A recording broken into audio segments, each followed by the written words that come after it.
ne-am găsit. Asta. Ne-am găsit. T-ul nu se aude deloc. Găsit. Să fie dicția foarte bună și aici tot. Ne-am uitat.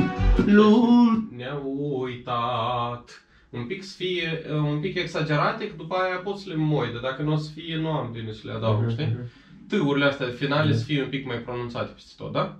Hai mai facem o dublă. În draga mea mireasă, Dumnezeu ne-a uitat.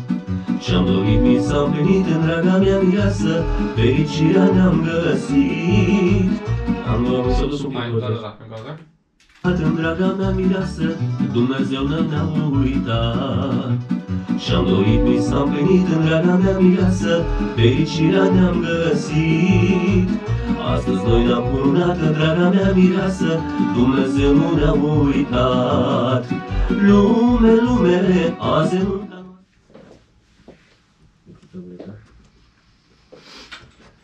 Da, tot așa. Nu prea aproape. Salut! Salut! Hai, cu o dată îți dau mai aproape un pic.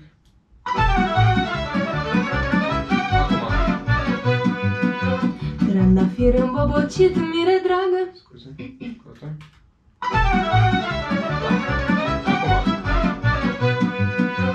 Trandafir îmbobocit, mire dragă, mire, azi cu tine m-am mărit.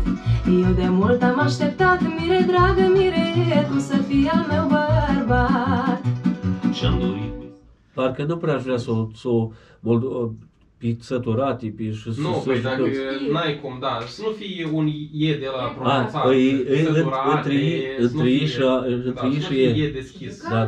Săturate, Da. Ca să nu fie clar, da. Hai, mergem cu strofa.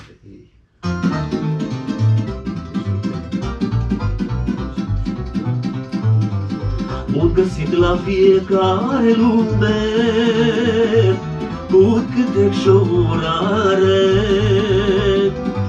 La mulți ani. Mai dăm direct o dublă.